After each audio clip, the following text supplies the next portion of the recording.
Mhm. Mhm.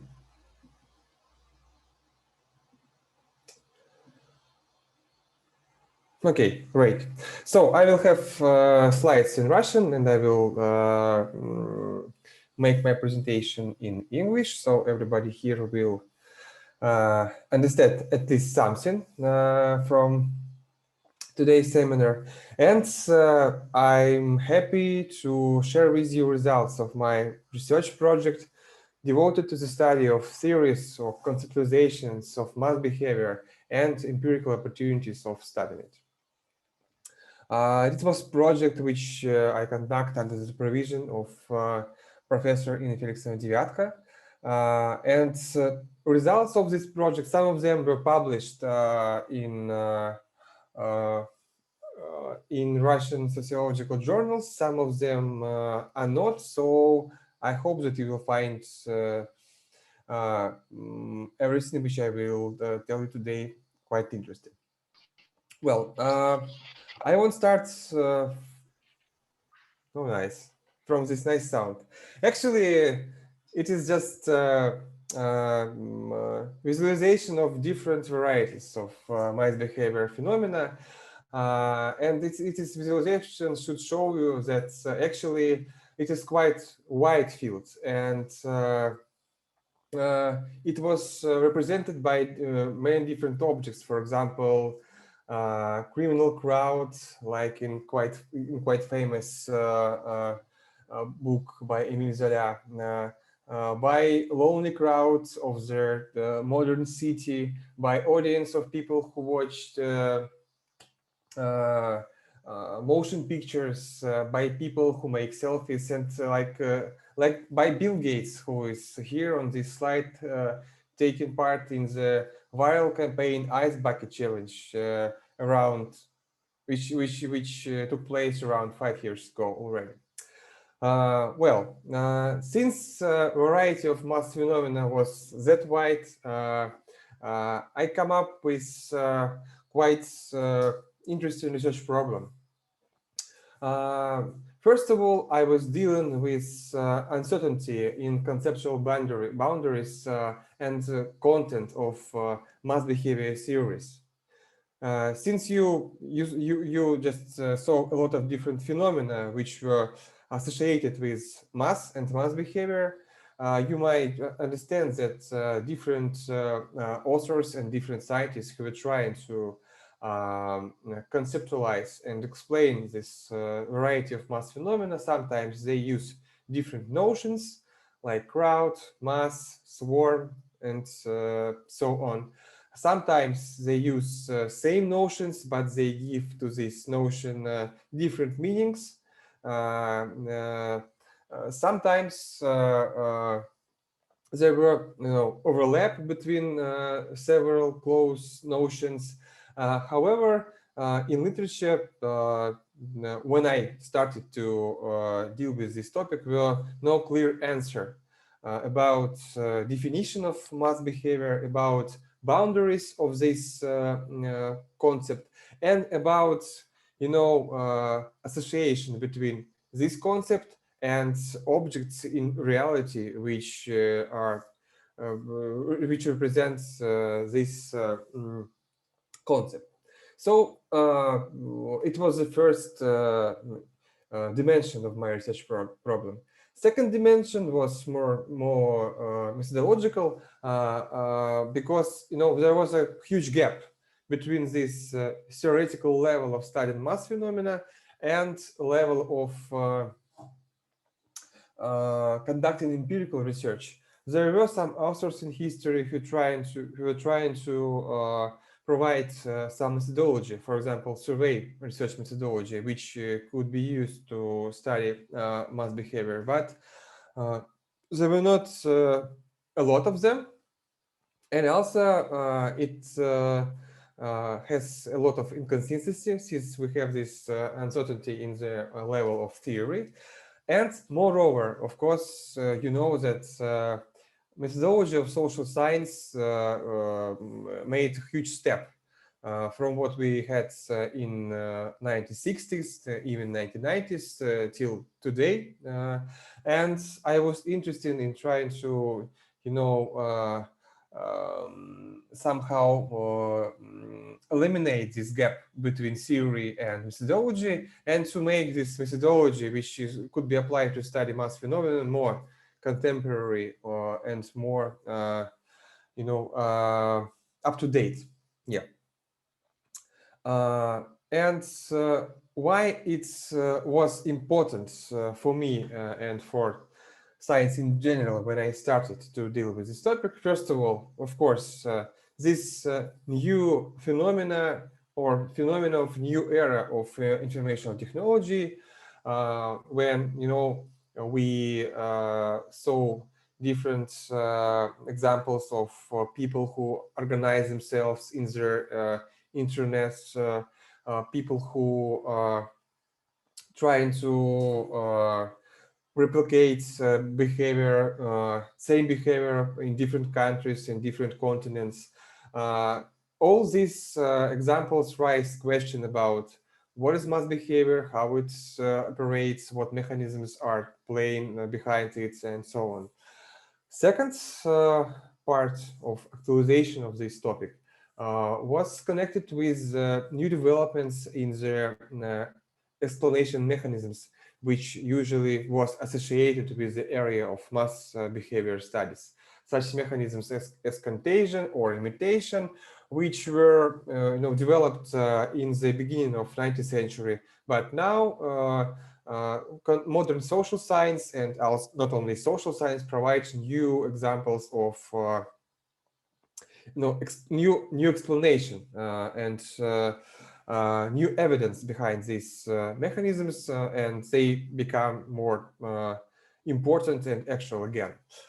Third point is about our contemporary ability to observe and to analyze data on behavior and ideas diffusion, which could be gathered from the internet, and also the last but not the least, our new abilities to analyze this data with contemporary mathematical models of information cascades and collective dynamics.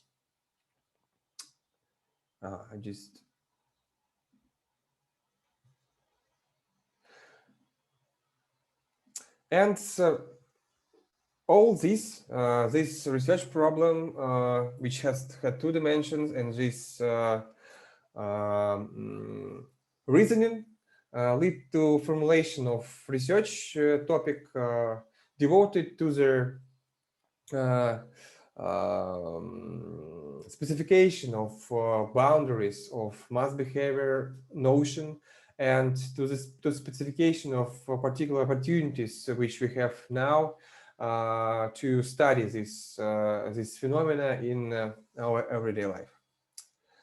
And today I'm going to talk about several stages and areas of my research.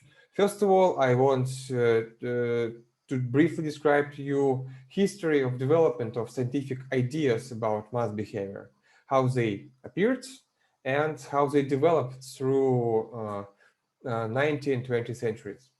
Then I will talk about, core of my research project about conceptualization of mass behavior, and I will try to show you the logic, how these ideas from history was used to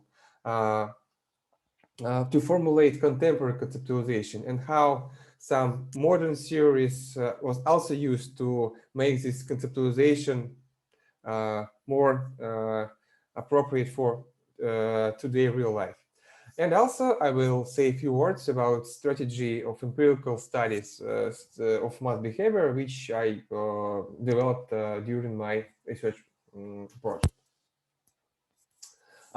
And of course, if you will have any question, please ask them, especially question on understanding what I'm saying here.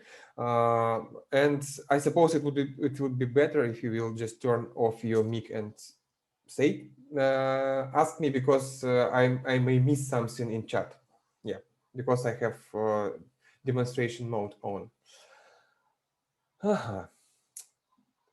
So you already saw this picture. Maybe you saw this picture before today's seminar, because it's actually a picture from French Revolution. And I put it here because it is very typical and very important exemplification of first phenomena which was associated with mass behavior.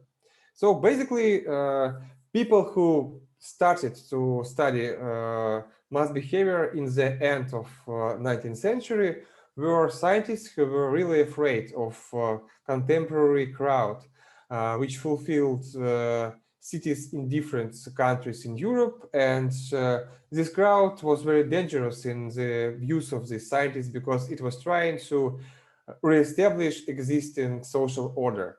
And actually, initially, all this area of mass behavior studies was motivated by fear of, quite wealthy people who were trying to understand how we can deal with these people on the streets, and how these people might be ruled, and what laws are lying behind mass phenomena like revolution, like some mass protests, and so on. Of course, actually, first people who reacted on these problematizations were artists and writers. That's why here you have this picture, and that's why I had also a picture of quite famous poem Germinal by Émile Zola.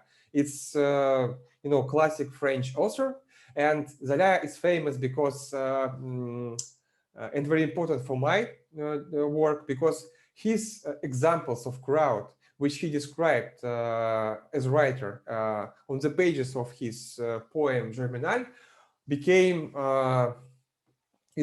examples for first scientists who decided to explain what crowd behavior means. And here you can see this citation of in some sense crowd effect, crowd madness, and it is very typical exemplification, and many scientists who studied crowds in the beginning of 20th century used Germinal, and also a historical work of Hippolyte Taine to as an example, and as some kind of empirical material which helps them to describe what the crowd can do or cannot do. Yeah, so actually we are coming to first step in history of mass behavior research, and it could be called a step of origins of mass behavior research. And these origins, as far as I know now, were represented by scientific work of two groups of authors. It is European studies of crowd psychology and sociology with such names as Scipion Sigeli, Gabriel Tart, Gustav Le Bon, Sigmund Freud on the board, right? I suppose that you know all these names. It's classics of psychology and sociology now. And what is interesting here, we had quite a big group of local Russian scientists who also studied phenomena of mass behavior on the example of behavior of crowd, like Diligensky, Mikhailovsky, Vaitlovsky, people with Russian family names, of course. And what is actually I was surprised by the fact that actually I suppose that time they were more in some sense, more interesting than authors who conduct studies in Europe. And in some sense, they were like on the edge. And actually, of course, they read everything which was written by Tart, Le Bon, and others. And sometimes even European authors, they cited works of sociologists and psychologists from Russian Empire. Yeah. So basically, it was, origins of sociology of crowd in our country, and it was a nice time when people really tried to first time in history to explain what's going on in crowd mind, and actually. As I already said, they come up with some ideas which we still use and which we still try to explain, like ideas of contagion, which could happen in a crowd, or like idea of imitation, which was central for theory of Gabriel Tart. On the next step, it was first time when object which scientists who studied mass behavior was changed significantly first time. You can see again this picture from the first slide. It is a motion picture audience, people who probably watching some nice comedy or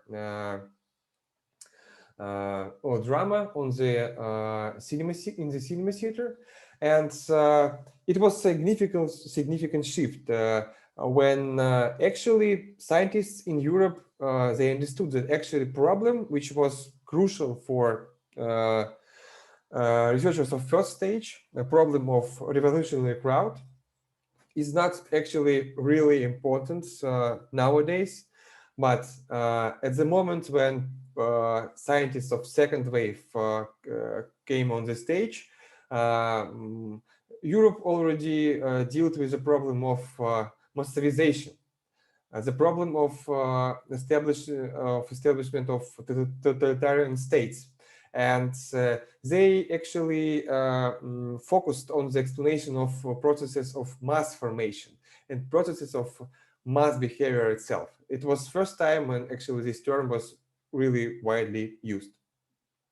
Yeah. And on the second stage, we can observe or we can say that there were at least three areas of studies which existed at that time. First of all, it is a huge, very important area of mass societies research, represented by such name as Hans Hertog Gasset, Hannah Arendt, and Karl Mannheim, and many others. People who were dealing with these questions of massivization, some of them trying to explain behavior of masses, masses in the scope of national state, behavior of masses in the situation of in totalitarian regimes, how masses can help to establish totalitarian regime, why this regime is not possible without masses, and how these masses, in some sense, fulfilled this and became, like gasoline for this process of totalitarian regime establishment.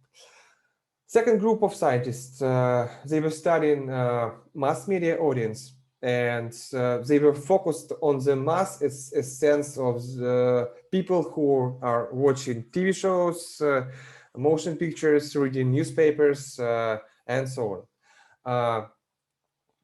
And actually, it was area where really people were trying, first of all, to provide us with some methodology to study mass behavior. And the last group here, which is mostly represented by two very important names. It's Robert Ezra Park and his student Herbert Blumer. It was people who were trying to,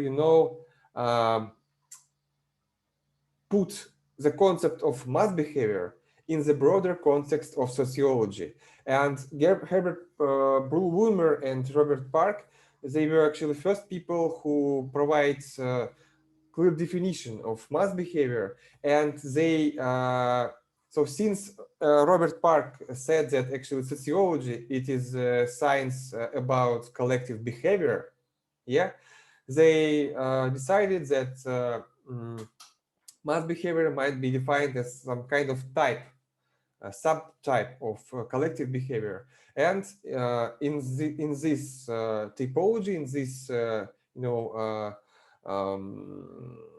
boundaries, they defined mass behavior as a reaction of people to the different types of objects. Yeah. And actually, this Bloomer and Park, they were quite unique in that sense because they were trying to really define mass behavior and do it in a consistent way. Yeah, but you can see here that there is kind of block in the history of crowd behavior studies in Russian history, because as far as you know, with the in Soviet Union, there were no sociology in common sense, and that's why all crowd studies and mass behavior studies were stopped for several years. As some sociologists were trying to study mass propaganda because it was up to date and party needed this topic. But since 30s, even this direction was disappeared. Yeah. And next step, this is picture of very important stage in Soviet history. It's ottepel, after Stalin's death. There were significant shifts in ideas and in ideology and in general temperature in Soviet society. And since that time, it is very important for us, sociology in Soviet Union appeared again. It started to grow, and between not so quite small group of people who decided that they will move from history, from psychology, from other types of scientists that existed in Soviet Union, they moved to sociology. Some of them decided that they want to deal with mass consciousness, mass phenomena, mass behavior, and they started to deal with these topics. It was quite important because since they studied this phenomena in Soviet Union, they were trying to, be disconnected with sociology of United States and of people in capitalist countries in general. And that's why conceptualization was free from mistakes, which was made by, I don't know, Bloomer and his co-authors. And it was quite, I don't know, fresh and unique. And at the same, not at the same, but almost at the same moment in Western countries, new area of new wave of social movements, different types. You can see a bus with hippies here on the screen, which means that, again, focus of researchers shifted from masses, which were quite important several years ago, to social movements, which were not, passive, but which were, active and which were trying to establish their own agenda. That's why you can see picture like this. Let's start from the bottom. Very nice and interesting area of research of collective behavior, which I was very optimistic when I found this, and when I found definition of mass behavior, which was provided by Bloomer. It's shifted its direction. People in this research area, they decided to move from the notion of mass, to move from the notion of mass behavior, and they decided that it's important for them to study collective action.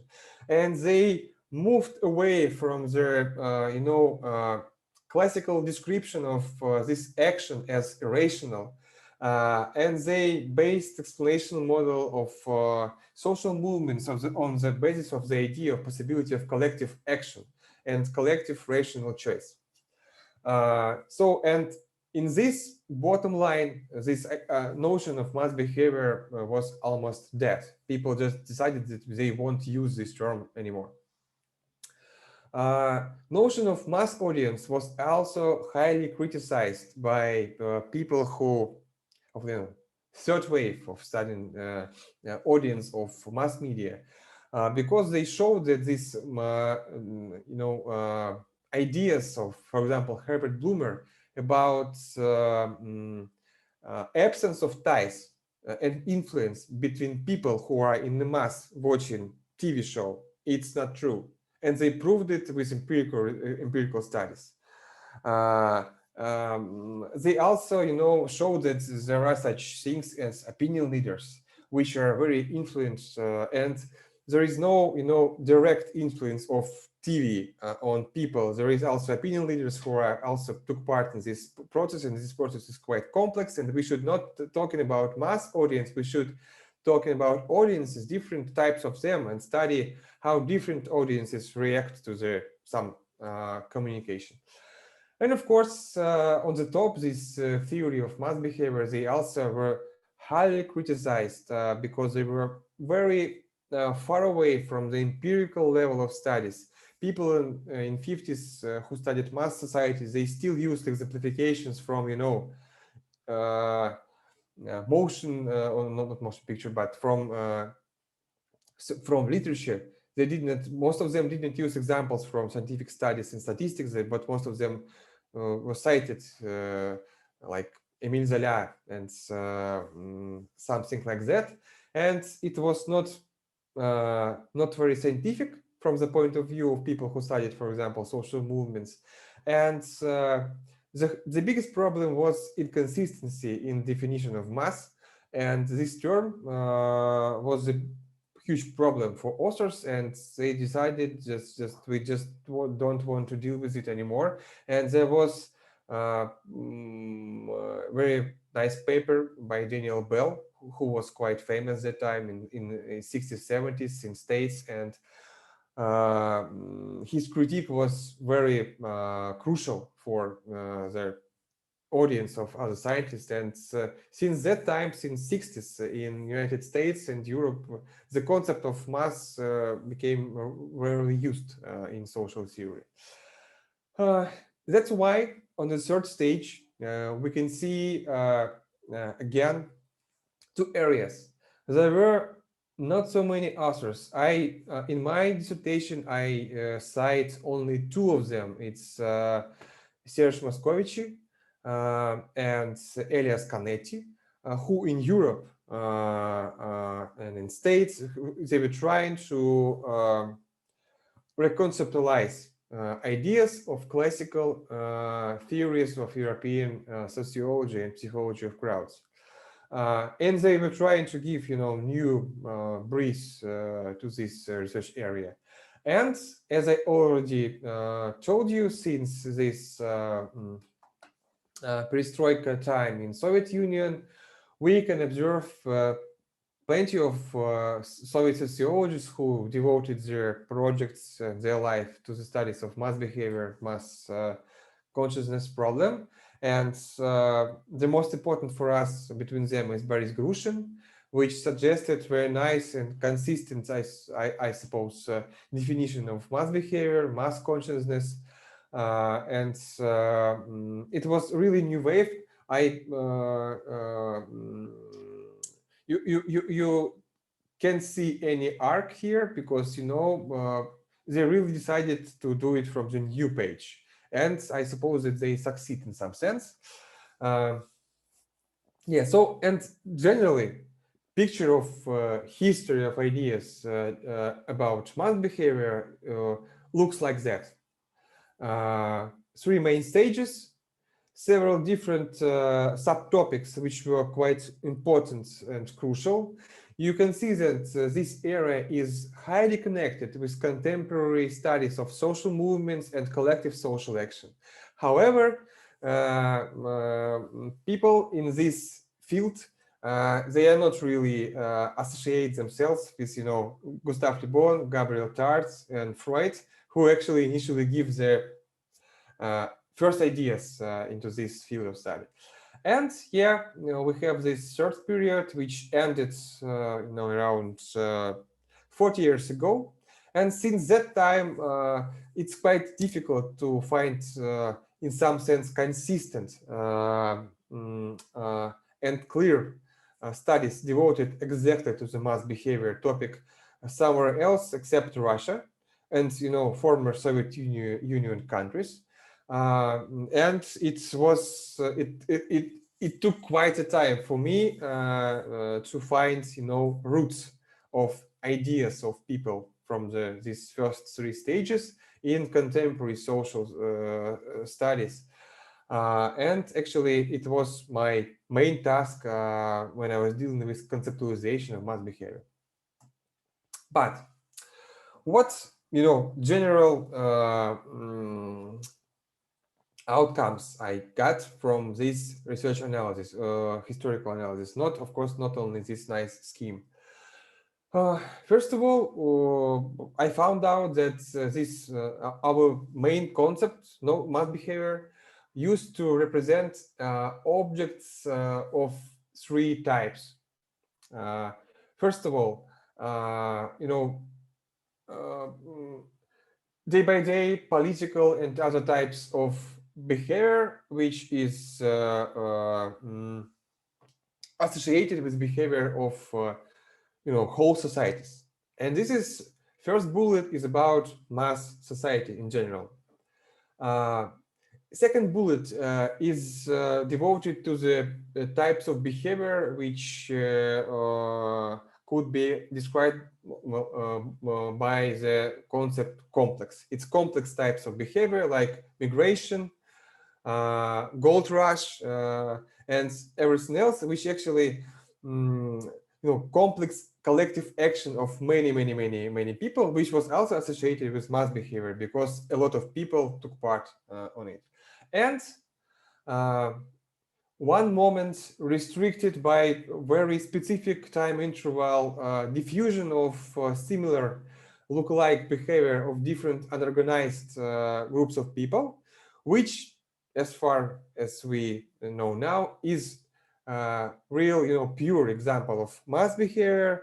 And I took this, this area of phenomena which might be associated with mass behavior with myself on the next steps of my research. And we decided that actually these first two bullets, it is not mass behavior itself. We may try to apply other concepts to explain it. Second, I found at least two exemplifications of clear definitions of mass behavior, and it's Herbert Blumer and Boris Grushin, I told you before. And both of them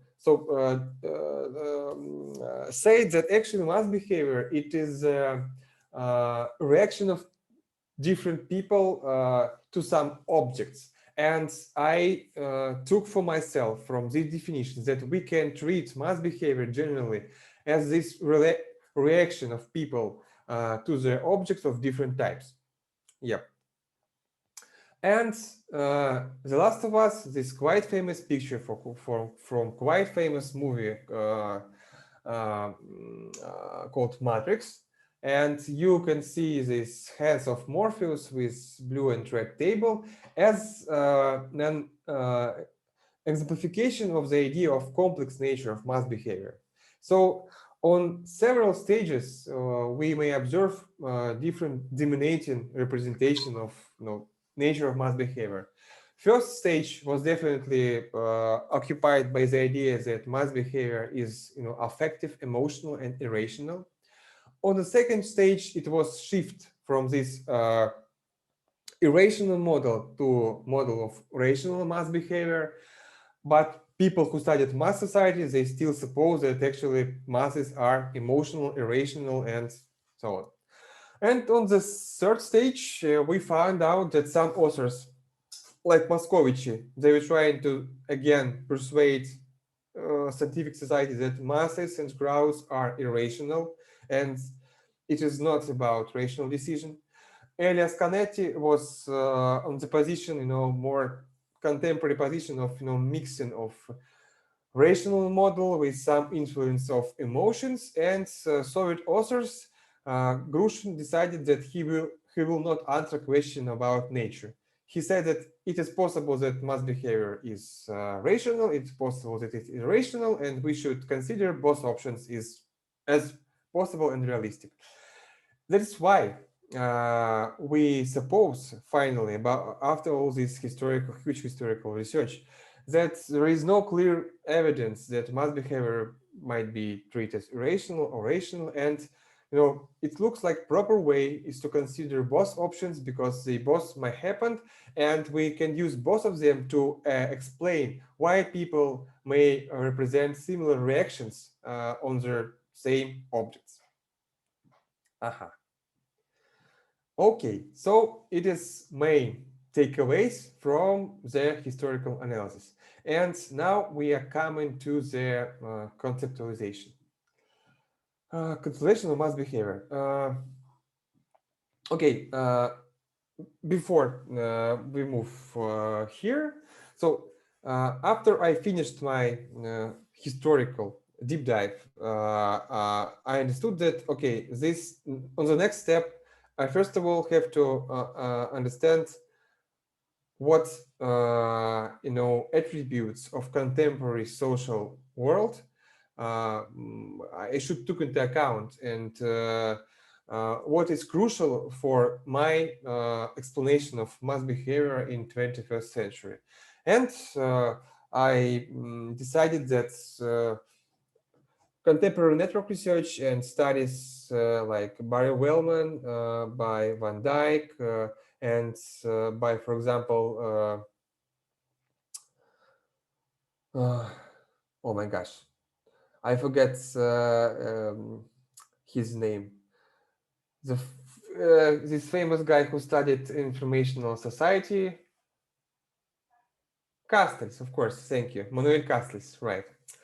Yeah. So, and others. So I just decided that since they wrote a lot about informational society, about communication, about network society, I can use their ideas to provide some exemplification of some properties of contemporary social world, which is crucial for my definition of mass behavior.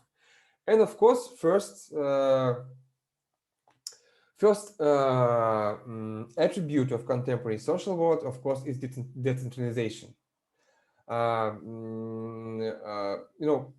Picture which is described represent mass communication in 1950s is picture A. It is one source of information which affects many people, like people who watch movies, who read newspapers, and so on. Nowadays, we have different pictures. I suppose that most of the time we have picture like B. Yeah, it's decentralized with many informational sources which could be interconnected, and we should take all of them into account. Or sometimes in some processes and in some area of studies, we might even observe a picture like C, highly decentralized organization without any particular central nodes, right? Well, and we may say that for what does it mean for our definition of mass behavior? First of all, the object of mass behavior might be not only source, but actually might be interactive variable product, which can be reproduced in the process of mass behavior. No, just imagine the logic of contemporary viral campaign, when people not just sharing content, but they might produce content, but this content would be very similar and very typical. However, it would be not the same object, but the object of some type, yeah, which is represented many times in this network of communication, which could be exemplified by picture B, usually, for example. Second idea coming from this digitization thesis is about different channels, mass and interpersonal, which could be used as channels of spreading of mass behavior. Which means we cannot talk only about internet or about radio or newspapers or people who talk to other people. If we will think about mass behavior in general, we will have to consider all options as possible. Second attribute of contemporary social world is definitely connectedness, right? We are highly connected, and here you can see again 3 pictures. This is, ordered and organized. C is kind of random, and B is a model of so-called small world model, which is suppose that actually our communities are organized, consist from high clustered groups which are connected with each other by several but not dense ties. And it means basically that actually we can easily access different, even far groups if we will find right connections, right ties. For mass behavior, it means that speed and size of this mass phenomena, contemporary mass phenomena, is growing because actually potentially each person in the world is connected to any other person, and and the length of this path between 2 persons become shorter and shorter with each day with the development of information technologies.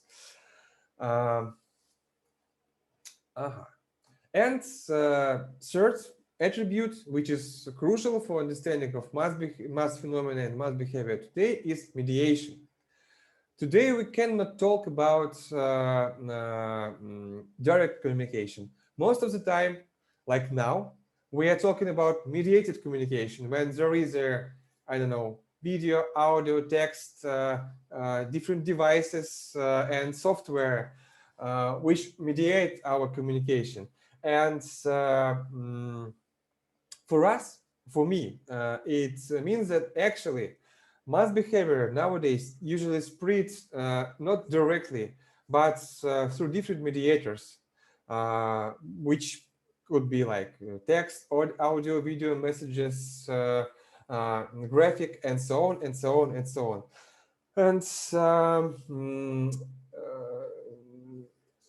And basically, it means for us that we need some concept of mass behavior, which would take into account this idea of decentralization, of connectedness, and network connectedness and mediation. And we will need to find some theory which would explain how, for example, some affective state could diffuse through network, not directly from person to person, but through mediation in different communication channels. Are you still with me? Yes, very yes. Perfect. Perfect. Coming to conceptualization. You remember that we decided that mass behavior might be treated as a reaction of people to some object. After all this work with contemporary context, we decided that we might make this definition more wide and add idea of different objects of the same kind, which could be an object of this mass behavior. And yeah, we said that our definition of mass behavior should take into account idea of complex nature and complementarity of this affective and rational parts of or mechanisms which lie behind mass behavior. And here I need to provide you with some explanation about this affective part, because it was quite clear for me how to explain this rational component of mass behavior, because it is highly developed sphere in contemporary social science, and most theories are dealing with this rational part of our actions and our behaviors. And of course, you may easily understand how rational behavior might be spread through discourse. If you will see some text which will say to you that cashback in some bank is higher than in other bank, you can understand how many people can make collective decision about moving from that bank to another one, right? Yeah, because it's some action which is based on the like rational decision. But how can affective component work, and how we can explain diffusion of affect if it might be diffused not directly through different mediators. So I found a lot of interesting ideas in contemporary affect theory and sociology of emotion, and I found that actually a theory make a lot of steps since the end of 19th century, and nowadays we have at least 3 models of explanation of affective states diffusion. First model is model of psychoanalysis. It's psychoanalysis suggests that in some sense we can mirror affective state of other person, because on the level of subconsciousness we in somehow interconnected, and that's why we can feel the same. Yeah, and actually this logic is used in the psychoanalytic therapy. It's logic which is explained why a therapist could really understand what's going on in his patient's head. A second model of explanation suppose that there is some physiological mechanisms which could lie behind affect diffusion. For example, idea of mirror neurons. That we have some kind of neurons in our brain, and monkeys also have the same neurons, and these neurons are responsible for our ability of imitation. And when we see something which is affect us, we might feel, do, and behave the same. Or there is explanation which is based on the idea of hormones, and that some smells could affect our ability to feel. When we come to hospital, we smell hospital, and we might have some emotions which are associated with this place, and this works on the level of physiology. And also, but it doesn't work for me, nor psychoanalysis, and nor this idea of affective spread through physiology, because I was talking about mediated communication, and I found this model of discursive model of affect circulation. And this model is based on the idea that actually affect could be spread through discourse, through text, image, vocalization, audio, and so on.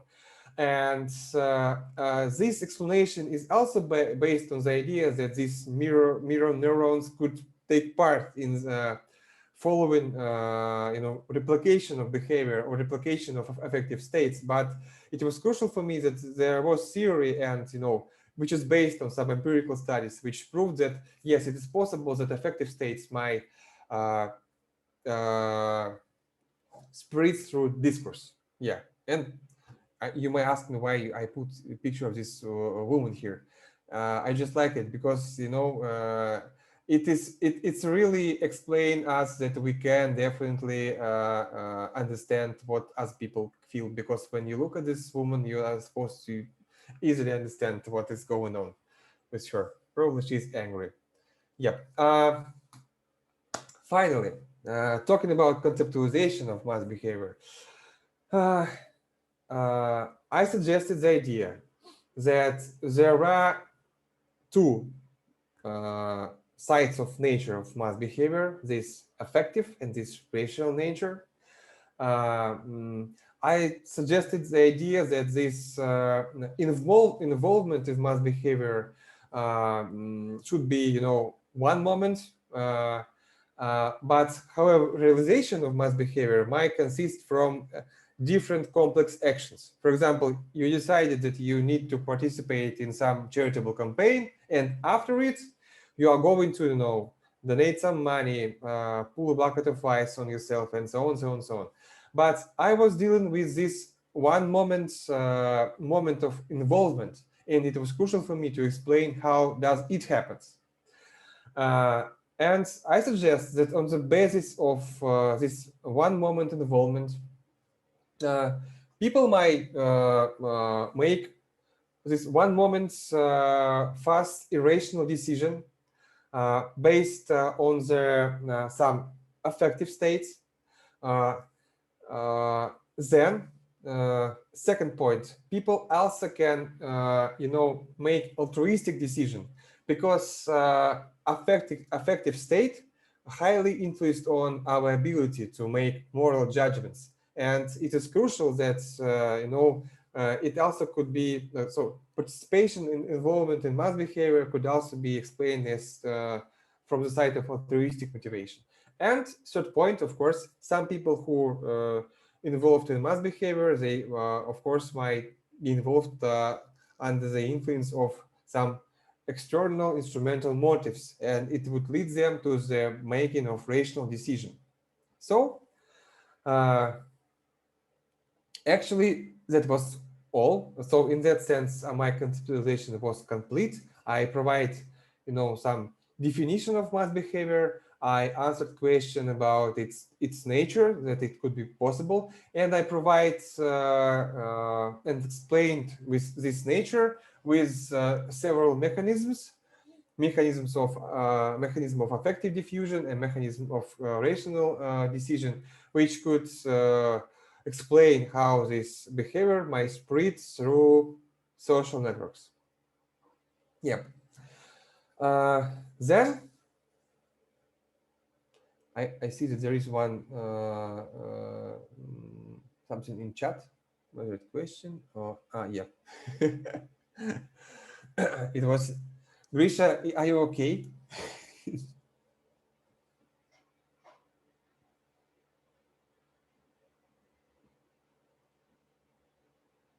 Okay, he is silent, but I suppose he is okay. Second, and I suppose, yes, it is the almost last part of this section with conceptualization. It was crucial for me to distinguish mass behavior from other concepts which exist in social science, especially in contemporary social science.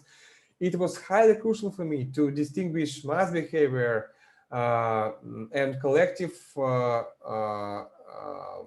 behavior or action. And I did that by showing that actually idea of collective action and collective behavior is based on their existence of common identity and common goal, which is shared by people who took part in collective action and collective behavior. And I suggested that in our research, we can treat collective behavior and collective action as synonymous. Yeah, and I also showed how mass behavior could be differentiated from such concepts as network, as swarm, as multitude, as neotribe, which were quite widely used for the last 30 years in social sciences as substitute for older notion of mass behavior, which was not used in Europe and States, at least not used a lot. Yeah, but I'm not going deeper into these details. I just might say that here that it was crucial for me that actually there were no huge difference between concepts of mass behavior and concepts of network. Actually, I suggest that actually mass behavior has its network nature. And actually, I suggest that mass behavior might be represented by directed graph, which could exemplify diffusion of some types of behavior through the network. Haha. The last but not the least, few words about ability of studying of mass behavior. So if we take into account all this history and different methodologies which we use to study mass behavior, and if we'll take into account our conceptualization of mass behavior, how can we treat mass behavior, and how can we study it with our contemporary abilities? And I should make one important comment. In the block of my research devoted to the mass behavior study, I focused on mass behavior in digital environment, because I showed that actually, especially in digital environment, we have more opportunities for observing and analyzing mass phenomena. I started my work devoted to the creating strategy of mass behavior studies, with the idea of possibility of usage of digital footprints. That's if we are going to study mass behavior in digital environment, we might collect a lot of data about it. And here you can see the example of viral campaign which I studied in my research. It is Ice Bucket Challenge, and this is video which was shared by some participant of this action in Russia. And it's crucial, yes, from even this example show us that we can collect information about alter, about all egos, people who participate in this campaign after this guy decided to do it. We have all content, this video, we have reactions, and so on and so on and so on. So we have a lot of different information in text form, in audio form, in video form, which could be used in our study. Then second thesis was about the ability of usage of models of ideas, beliefs, and behavior diffusion. And there are different families of these models in contemporary social network analysis, and not only in social network analysis. And it is just very simple exemplification of logic of these models, that we have several time periods, and in this time period something happened, our network is changing. Attributes of nodes are changing, because in time of T1 we have only this guy, one node's black node, which is was contagious with the idea of participating in Ice Bucket Challenge. On the time 2 we have already 3 of them, and then of course these 2 also will influence on other people in network, and so on and so on and so on.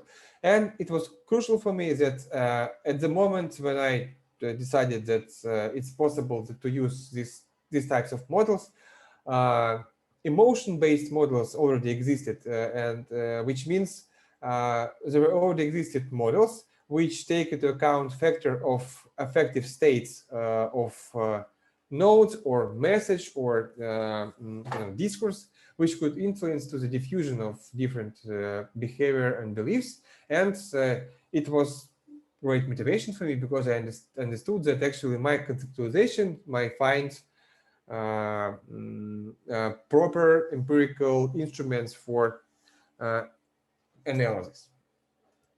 And since I had case of Ice Bucket Challenge campaign in mind, Since I had this conceptualization of mass behavior, which might spread through discourse, I come up with research design consisted from 5 main stages.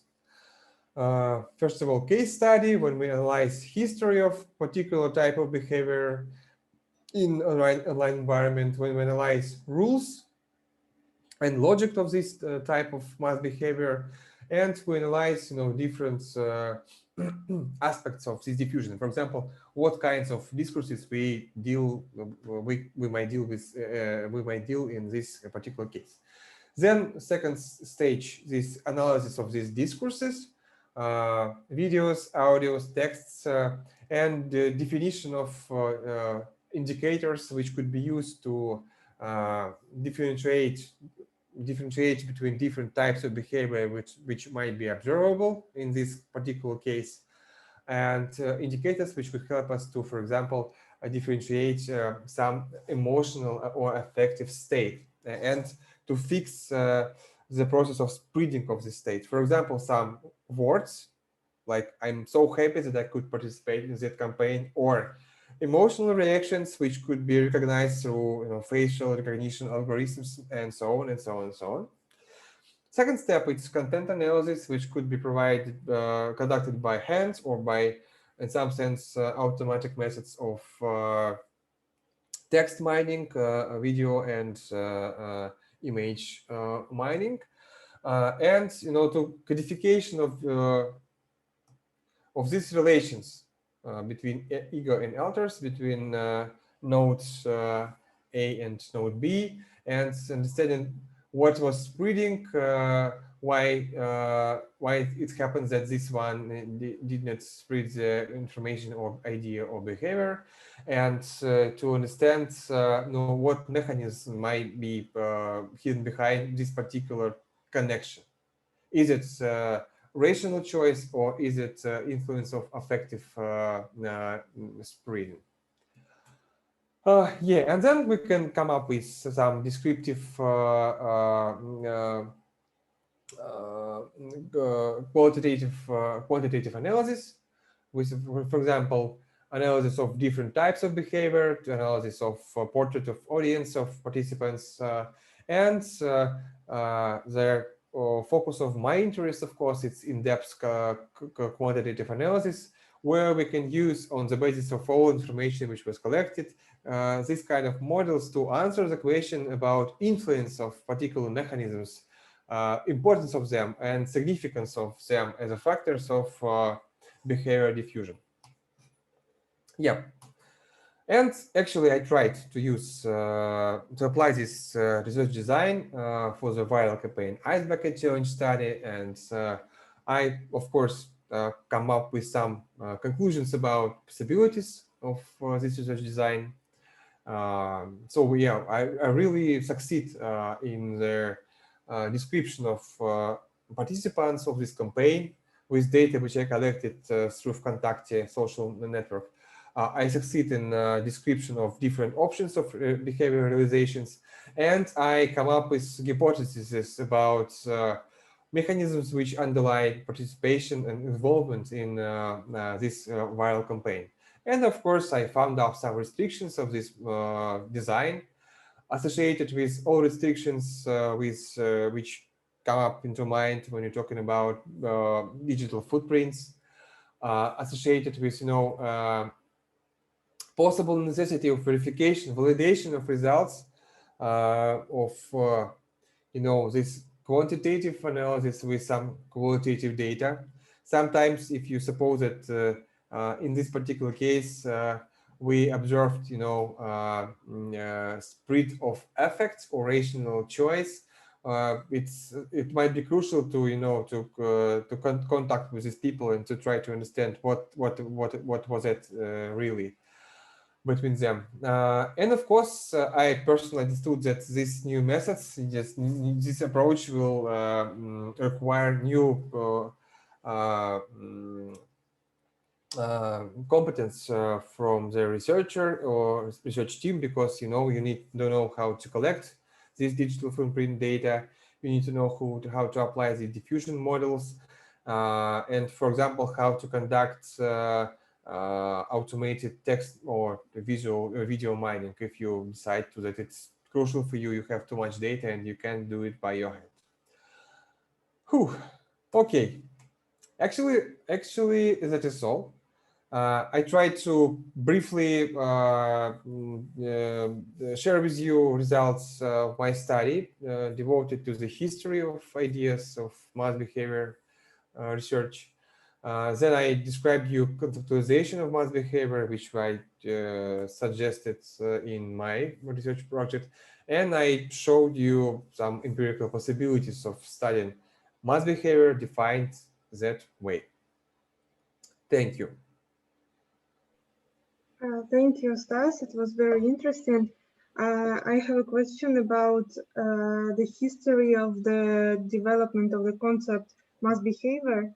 You had a table with a graph until 1980s. Maybe you know what is going on right now, or like in the next century or something like this. Like are these two possible ways of development came to new place or something else? Yeah, thank you for your question, Aruna. Yes, I definitely know what happened after the 1980s. So I stopped this historical part when I understood that people actually stopped to use this notion of mass behavior. And it happened exactly at that time in a Western tradition. And it means that you saw another table with notions of swarm, network, multitude. Nowadays, we have a lot of literature, a lot of papers where people trying to use these modern concepts and they try to conceptualize, for example, the concept of crowd with suggesting notion of online crowd. And they're trying to provide some new evidence about this mass phenomena, but they are not talking about mass phenomena in that particular terms. And we still have tradition of mass behavior studies in Russia, but I did not found anything surprisingly new because people still trying to, they relate to the ideas of Gabriel Tart. And it is generally okay because many of scientists, for example, in Europe now also trying to somehow reconceptualize his notion of imitation, for example. But since I didn't found something crucial and new steps in these contemporary studies, I just did not separate it in some particular new step of research. Yeah. Thank you.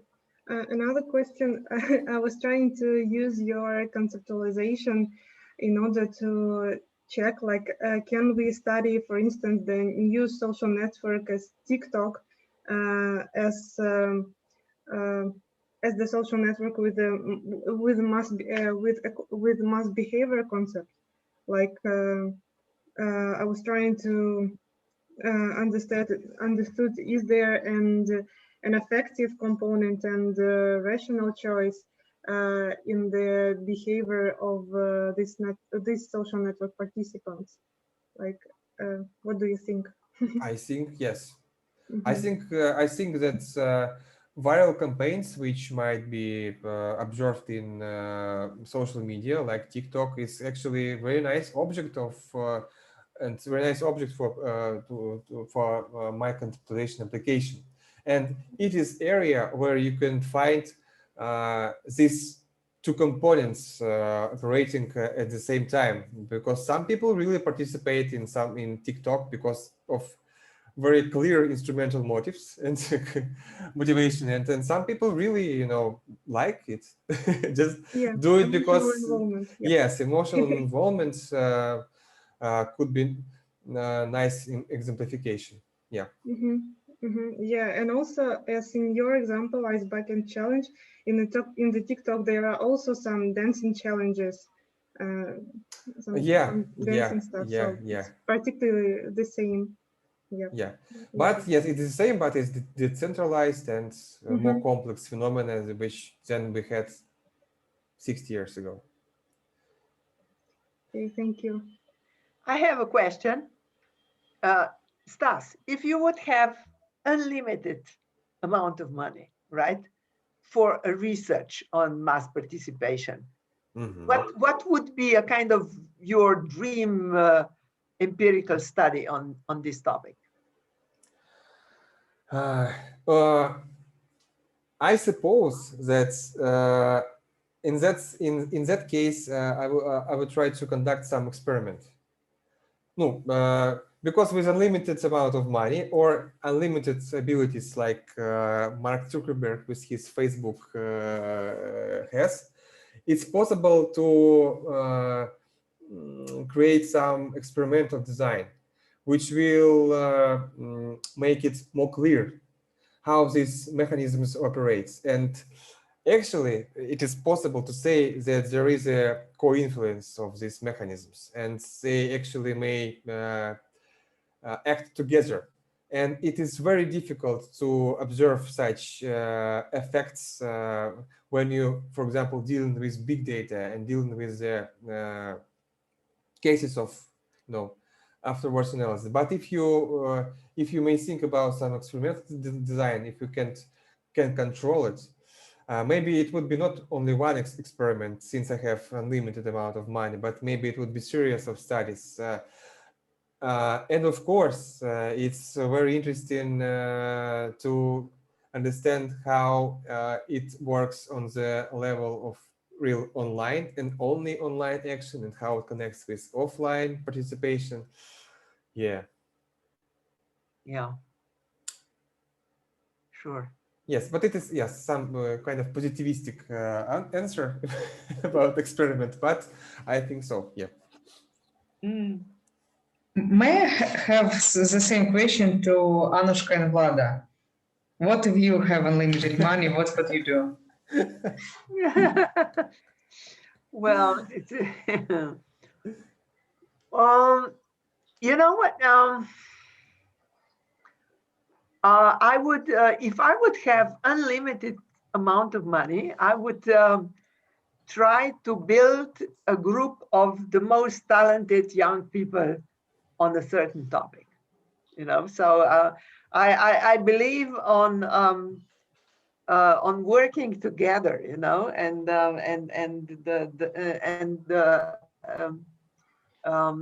yeah. So I would build a dream team, and I would like to be a part of it. And the topic could be, I don't know, just block modeling, or I don't know, or some other topic that we are doing now. Yeah, dream team. I would build a dream team. Yeah, it's cool. Yeah, how to say, a mathematician. So what I need is some pieces of paper and a pencil. So I don't need very much money, but how to say, also I'm not very interested in big research projects in that sense. How to say, to do research in some specific topic. I'm more in theory and development of algorithms. So, but how to say, it's good to have some money to support some younger people around you, so that you can collaborate with them. That's true. But I have another question for Stas. So you started with 19th century, but I think mass phenomena started probably earlier.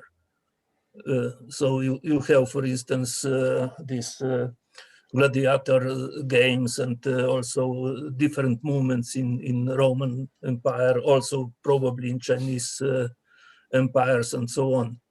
And probably also the philosophers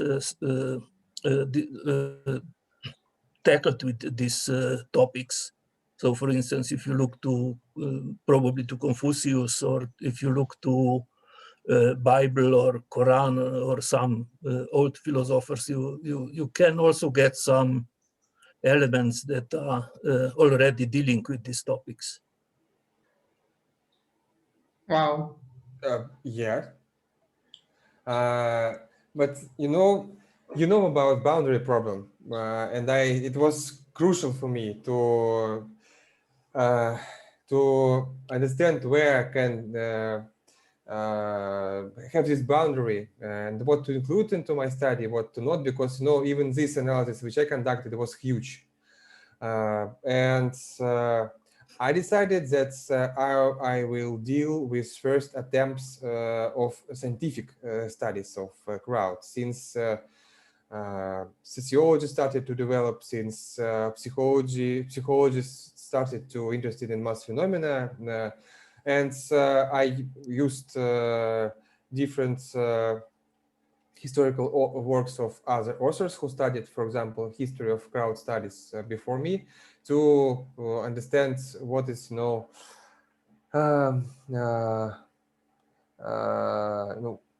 boundary which would be okay for previous studies, and from what point people usually start to say that yes, crowd psychology or sociology appeared. And it was exactly 80s, 70s when Scipion Sigeli, Tartly, Bon, and others started their job. But of course, this notion of multitude, множество, which I showed on one of the slides, Thomas Hobbes and Spinoza, quite famous philosophers, they were dealing with notions of multitude and people. And since multitude in Russian was translated like mass, in some sense, in Russian, it's very interconnected notions, and several months I was dealing with it, and I was reading the Hobbes and Spinoza a little bit, but it's quite a reading. That's why my boundary started not from philosophy, but from and the other comment is you have these three types of networks. Mm-hmm. And my comment is essentially there are two comments on this picture. One is that you cannot look to this network statically, but you have to, because this mass behavior is dynamic, and maybe you have transitions from one type to the other type and to the other type. This is one thing, and the other thing is that you don't have only one relation, but there can be several relations, and each of them can be of different of these three types probably.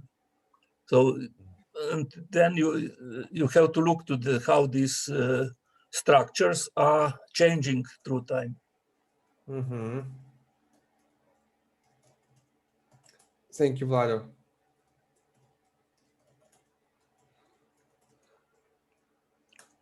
Okay, I forgot that we are making records, and I decided to just.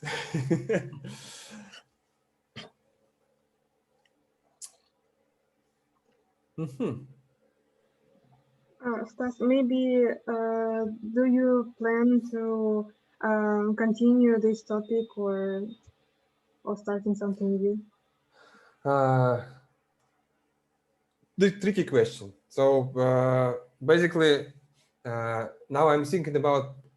So generally, I'm very interested in the diffusion models, and my dream is to conduct some empirical study with the usage of it. Since in my dissertation, I stopped just before I was able to use one of them.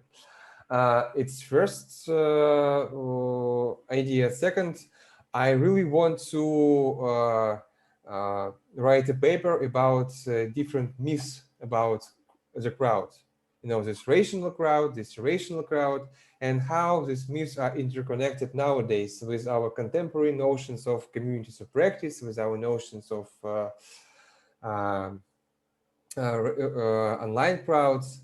And what actually, I hope that we will have time, and it is what we apply to Sunbelt. We are going to use Web of Science and I suppose island approach to analyze the corpus of literature devoted to the crowds, trying to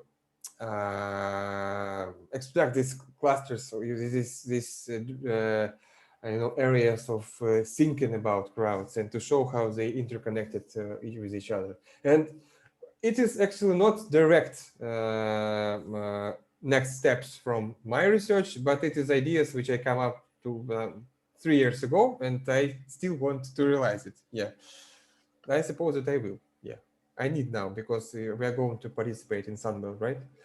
Yeah.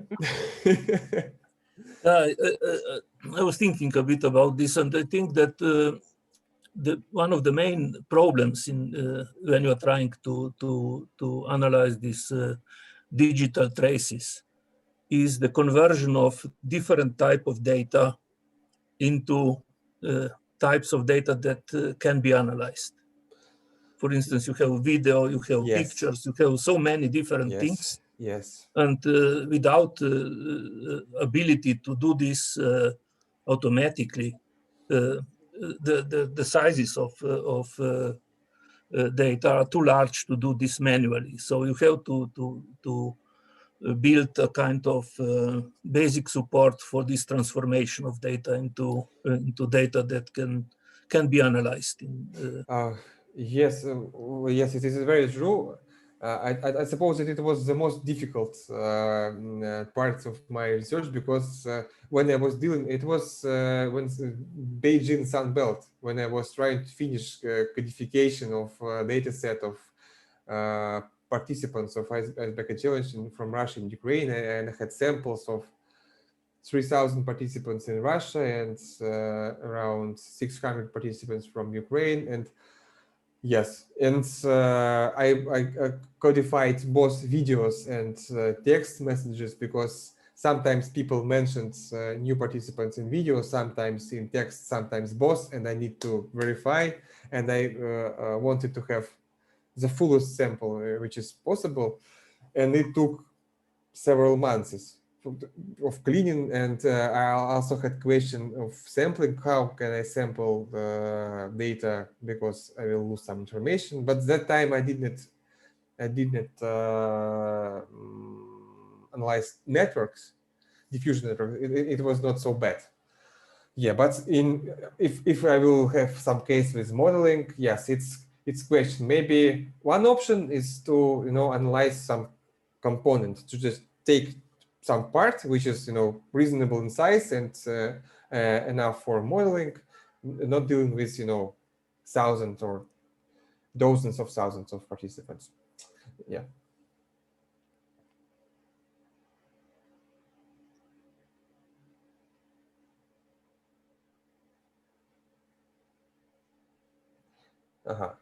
Is it time to have dinner? At least to drink something. Okay, I suppose it's time for me to say thanks to all of you that you came today to listen to me. Yes, it's it's really like therapy for me to share everything which I have inside of this dissertation. It was the first time. Yeah, and thank you for your question and comments, because it's crucial for me now, because I'm really now thinking about next steps, and everything which I heard today, it's important for me to make a decision what next. Yeah. It was nice to see you all. Bye. Nice to see you. Bye bye. Thank you for coming. Thank you. Goodbye. Bye bye. Yeah. Bye.